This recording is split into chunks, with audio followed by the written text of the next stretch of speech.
At 2:47 a.m. on March 15, 2019, while most of Silicon Valley slept, 26-year-old Alexander Whitmore was frantically deleting digital wallets that contained over $800 million in cryptocurrency, money that didn't belong to him. He became a billionaire at 26, but the secret to his fortune was buried in deleted wallets that would soon become his digital grave.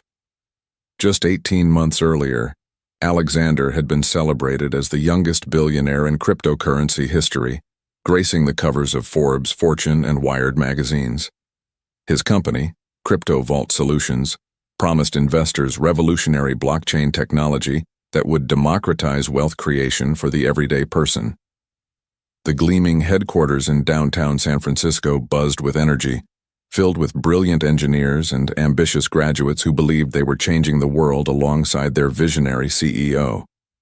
Alexander cut an impressive figure in his tailored Tom Ford suits, speaking fluent Mandarin with Chinese investors and discussing quantum computing theory with MIT professors. He lived in a $47 million penthouse overlooking the Bay Bridge, drove a collection of supercars worth more than most people's homes, and was frequently photographed at charity galas donating millions to children's hospitals. His personal brand was immaculate, the humble genius who had dropped out of Stanford to build something extraordinary, the young philanthropist who remembered his middle-class roots, the tech revolutionary who cared more about changing lives than making money. But behind the polished exterior, Alexander harbored a secret that would destroy everything he had built. The revolutionary technology that had made him famous didn't exist. The blockchain innovations that attracted billions in investment funding were nothing more than sophisticated lies wrapped in technical jargon. And the cryptocurrency trading platform that promised ordinary people extraordinary returns was actually a digital house of cards built on theft, deception, and the systematic destruction of lives. The scheme had begun innocently enough in late 2016. Alexander, then a 23-year-old computer science student, had developed a legitimate interest in cryptocurrency after watching Bitcoin's meteoric rise.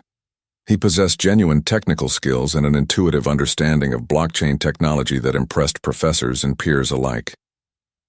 When he dropped out of Stanford in his final semester, his parents, a school teacher and an accountant from Sacramento, worried about their son's future. They needn't have. Alexander had discovered something far more valuable than a computer science degree. He had learned how to exploit the gap between what people understood about cryptocurrency and what they desperately wanted to believe. His first victim was his own roommate, Bradley Thompson, who had inherited $50,000 from his grandmother and dreamed of paying off student loans. Alexander convinced Bradley to invest in what he called a pre-launch opportunity for a revolutionary cryptocurrency trading algorithm. The algorithm, Alexander explained with convincing technical detail, could predict market movements with 87% accuracy by analyzing social media sentiment, news patterns, and trading volume across 17 different exchanges simultaneously. Bradley's $50,000 investment became $73,000 within the first month. The returns were real.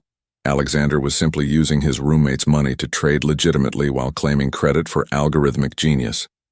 When Bradley excitedly told his girlfriend, she invested her own savings. When she told her brother, a junior investment banker, he not only invested but introduced Alexander to 3 wealthy clients who were looking for alternative investment opportunities. By March 2017, Alexander was managing over $2 million in what he had begun calling the Crypto Vault Fund. The early investors were seeing consistent returns of 15 to 20% monthly, far exceeding anything they could achieve through traditional investments. Alexander's reputation spread through word of mouth across Stanford's campus, into Silicon Valley's networking events, and eventually to the venture capital firms that funded the region's most promising startups. The transition from legitimate trading to outright fraud happened gradually, then all at once. As more investors demanded entry into the fund, Alexander found himself managing amounts that exceeded his ability to generate through actual trading. A legitimate month might yield 3–4% returns, but investors expected the 15–20% they had been promised. So Alexander began using new investor funds to pay existing investors, convincing himself this was temporary, just until he could develop the algorithmic trading system he had been promising. The rationalization came easily. Everyone was making money. His investors were thrilled with their returns. He was providing a service that made people wealthy. The fact that the money was coming from new investors rather than trading profits seemed like a technicality, a temporary structural issue that would resolve itself once he had more time to focus on the technology rather than fundraising. By October 2017, CryptoVault Solutions had raised $47 million from 312 individual investors. Alexander had hired a team of legitimate blockchain developers and established a real office with real employees who believed they were building revolutionary technology. The company's marketing materials featured sophisticated white papers, detailed technical specifications, and testimonials from early investors who had seen extraordinary returns on their investments. But the technology being developed by his engineering team had nothing to do with the returns being generated for investors. While brilliant programmers worked 16-hour days building what they believed was cutting-edge cryptocurrency infrastructure, Alexander was operating a sophisticated Ponzi scheme that required constant infusions of new money to maintain the illusion of profitability. The early investors, Bradley Thompson, his girlfriend, her brother, and the wealthy clients, had become unwitting accomplices in the fraud. Their genuine enthusiasm and spectacular returns served as the most credible marketing Alexander could have asked for. When satisfied investors told their friends about the incredible opportunity they had discovered, those friends didn't just see an investment pitch, they saw proof that the system worked. Victoria Brennan, a 54-year-old divorce nurse from Portland, invested her entire $180,000 divorce settlement after hearing about CryptoVault from her sister, who had tripled her money in 8 months. Victoria had worked double shifts for 3 years to save additional money for her daughter's college tuition, adding another $95,000 to her investment just 2 months before the scheme collapsed. She had been planning to retire early and travel to Europe, finally taking the trip she had postponed for decades while raising her children and caring for her ex-husband's elderly parents. Robert Chen, a 67-year-old retired Boeing engineer, liquidated his entire pension and 401k after watching his neighbor's CryptoVault investment grow from $75,000 to $240,000 in 10 months.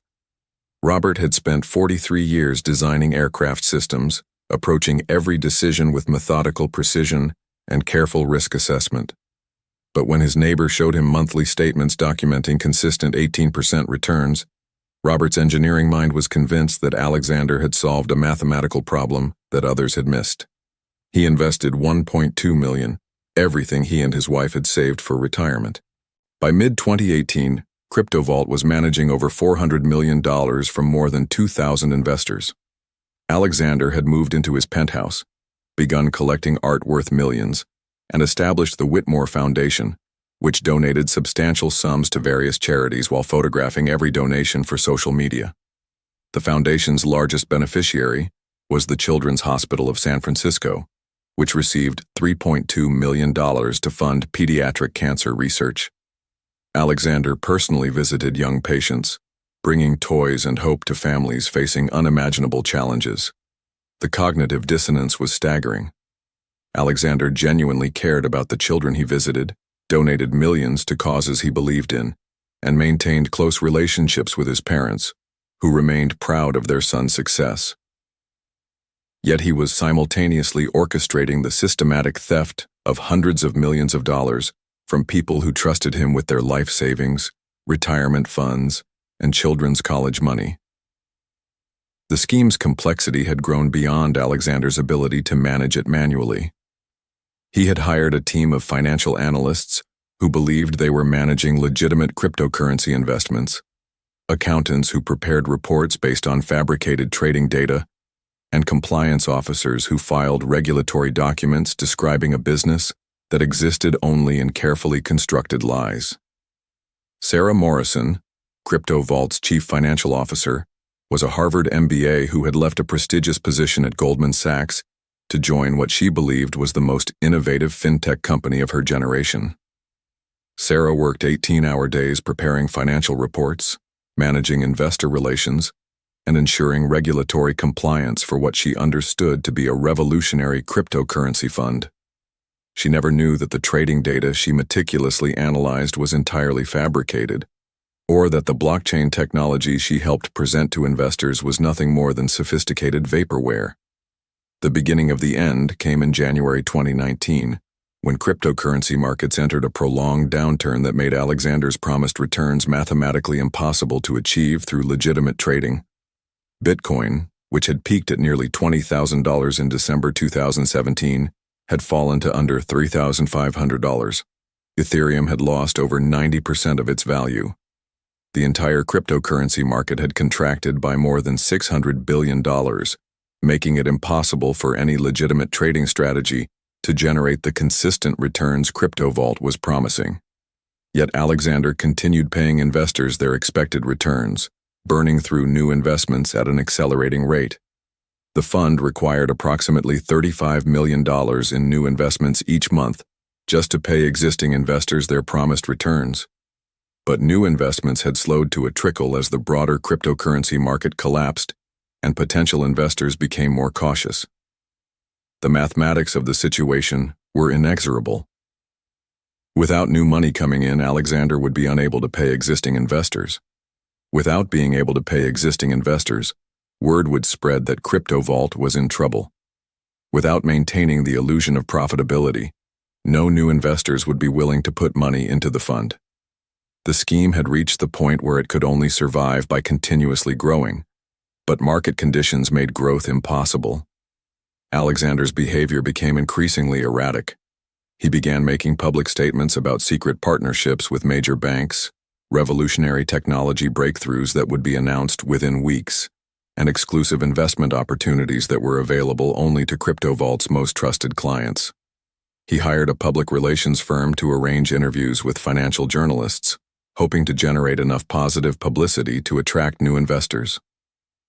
But the journalists asked difficult questions. They wanted to see the actual blockchain technology, to interview the engineers building the revolutionary algorithms, to understand exactly how CryptoVault was generating returns in a market where everyone else was losing money. Alexander's answers became increasingly vague, filled with technical jargon that sounded impressive but contained no actual substance. On February 14, 2019, CryptoVault's head of engineering, Dr. Patricia Williams, submitted a 37-page report to the company's board of directors. The report, which had taken Dr. Williams and her team 4 months to prepare, concluded that the blockchain technology described in CryptoVault's marketing materials was technically impossible to implement, and that the trading algorithms investors had been promised do not exist and cannot be built with current technology. Dr. Williams, who held a PhD in computer science from MIT and had spent 15 years developing blockchain applications for Fortune 500 companies, had joined CryptoVault because she believed in Alexander's vision. She had recruited talented engineers from Google, Apple, and Facebook, promising them the opportunity to build revolutionary technology that would change how the world thought about money. When she finally realized that the technology she had been hired to build was impossible to create, she felt personally responsible for every employee who had joined the company based on her reputation and endorsement. Alexander's response to Dr. Williams's report was to fire her immediately, along with the 3 senior engineers who had contributed to the analysis. He claimed they had been sabotaging the company's competitive advantages and leaking proprietary information to competitors.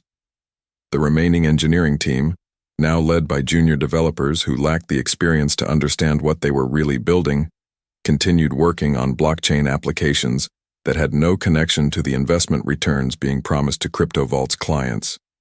But Dr. Williams had already shared her concerns with Sarah Morrison, the CFO who had left Goldman Sachs to join CryptoVault. Sarah had been troubled by several inconsistencies she had noticed in the company's financial reports, particularly the fact that trading profits seemed to correlate more closely with new investor deposits than with cryptocurrency market performance. When Dr. Williams explained that the technology underlying CryptoVault's investment strategy didn't actually exist, Sarah began conducting her own investigation. What Sarah discovered over the next 3 weeks destroyed her faith in everything she had believed about the company she had helped build. The trading accounts that should have contained hundreds of millions in cryptocurrency assets were empty. The blockchain wallets that supposedly held the fund's investments had been created just hours before being shown to auditors. The technical specifications that had impressed venture capital firms described systems that violated basic principles of computer science and mathematics. On March 8, 2019, Sarah Morrison submitted her resignation to CryptoVault's board of directors, along with a detailed memo explaining her findings. The memo, which ran to 43 pages and included hundreds of supporting documents, concluded that CryptoVault Solutions was an elaborate fraud that has systematically stolen hundreds of millions of dollars from investors who trusted the company with their life savings. Sarah's memo reached the Securities and Exchange Commission within hours of being submitted to the board. By March 12th, federal investigators had obtained warrants to seize CryptoVault's servers, freeze the company's bank accounts, and search Alexander's penthouse apartment.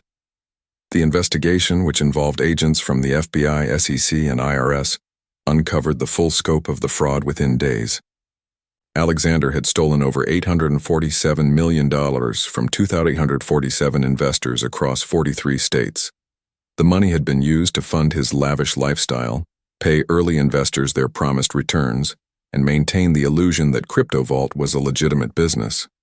When investigators traced the digital wallets that should have contained the fund's cryptocurrency investments, they discovered that most had been emptied months earlier, and the private keys deleted to prevent recovery. The human cost of Alexander's crimes was devastating. Victoria Brennan, the nurse who had invested her divorce settlement and life savings, lost everything. At 54, with no retirement savings and limited career prospects, she was forced to return to work and move in with her adult daughter. The European trip she had planned for decades would never happen. Robert Chen, the retired Boeing engineer, lost the $1.2 million he and his wife had saved over 4 decades of marriage.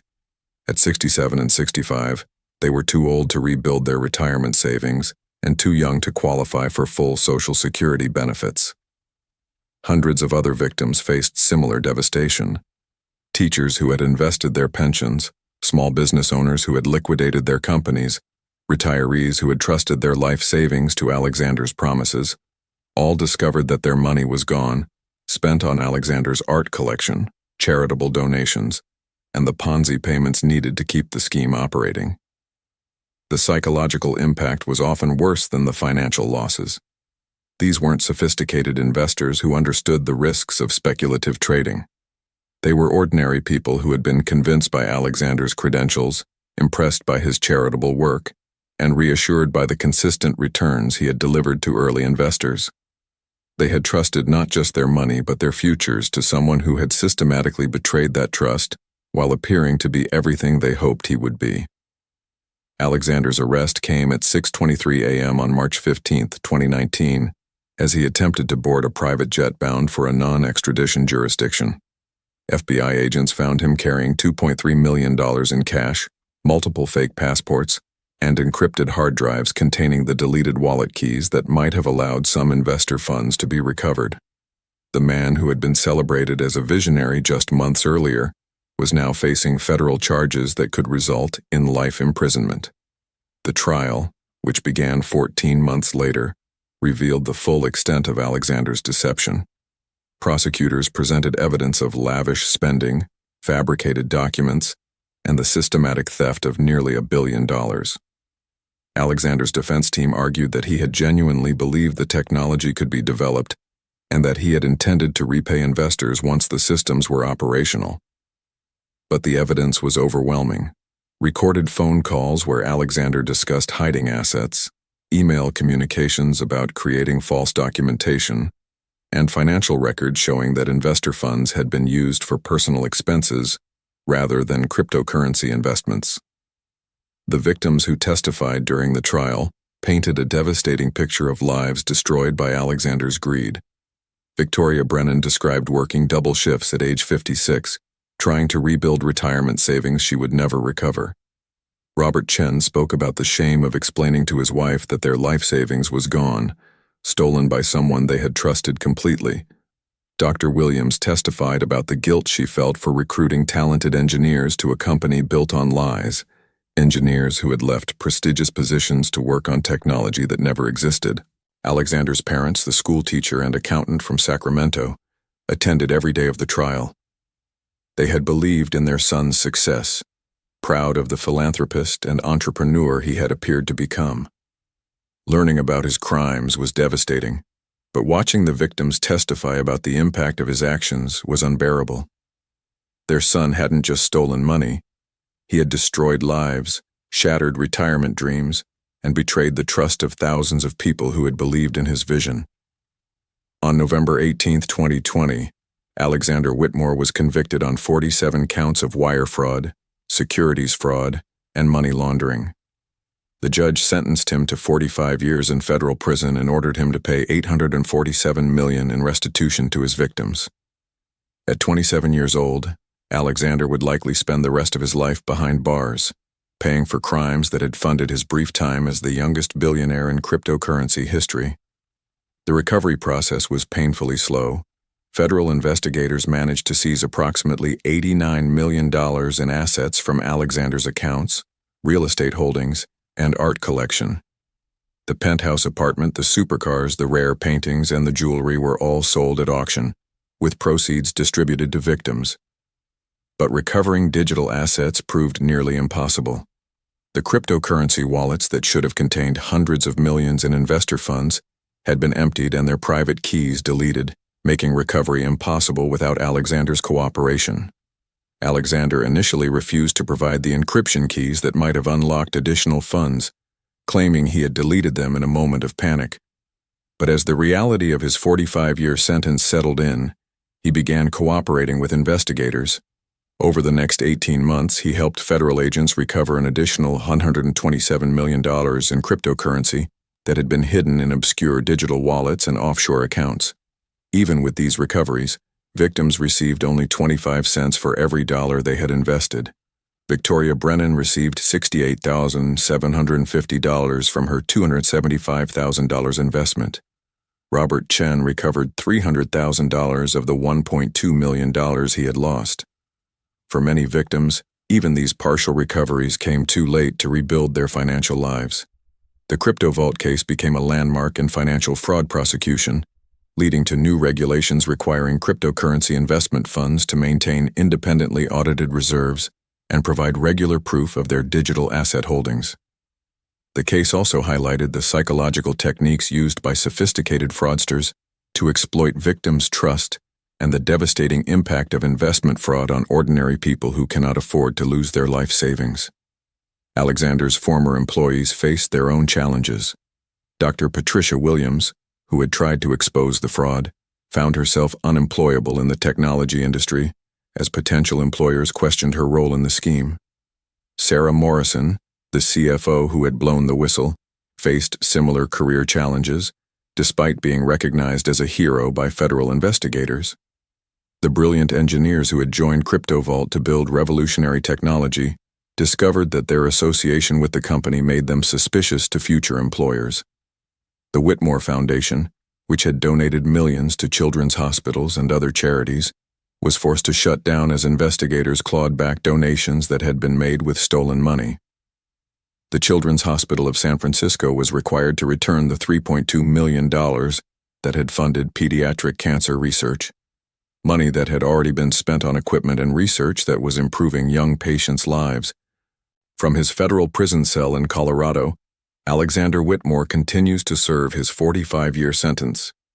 He has expressed remorse for his crimes and the impact on his victims, though many question whether his remorse is genuine or simply another manipulation by someone who had become expert at appearing to be something he was not. His parents visit him twice a year, still struggling to reconcile the son they raised with the criminal he became. The penthouse apartment where Alexander had lived during his brief time as a billionaire now houses a different tech executive. The art collection he had assembled was sold to collectors who had no idea of its origins.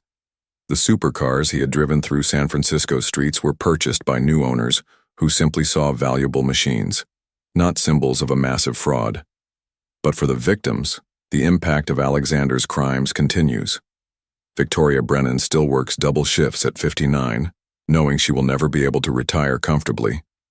Robert Chen and his wife have downsized their home and accepted that their golden years will be spent working, rather than enjoying the retirement they had carefully planned and saved for. Hundreds of other victims continue to deal with the financial and emotional aftermath of having their trust betrayed so completely. The story of Alexander Whitmore serves as a stark reminder that sophisticated fraud often succeeds not through technical complexity, but through the exploitation of fundamental human psychology. Victims invested not just because of promised returns, but because they trusted a young man who appeared to embody everything they hoped to see in successful entrepreneurs: intelligence, compassion, and integrity. Alexander became a billionaire at 26, but the secret to his fortune was buried in deleted wallets that contained the stolen dreams of nearly 3,000 people who had trusted him with their futures. In the end, those deleted wallets became his digital grave, destroying not just the evidence of his crimes, but any possibility of recovering the money that might have allowed his victims to rebuild their lives.